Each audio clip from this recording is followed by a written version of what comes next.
This last profile operation will finish the 1/4 inch floor radius on the underside of the part.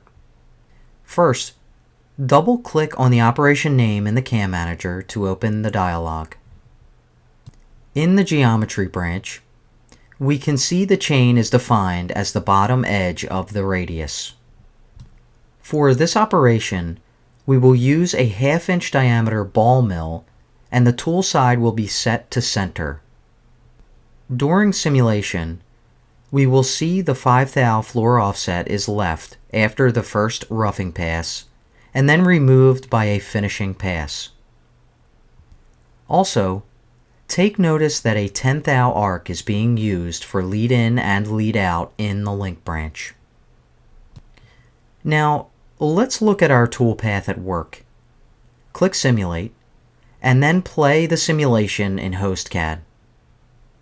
Next, let's use Solid Verify to view the cutting tool as it finishes the 1/4 inch floor radius on the underside of the part.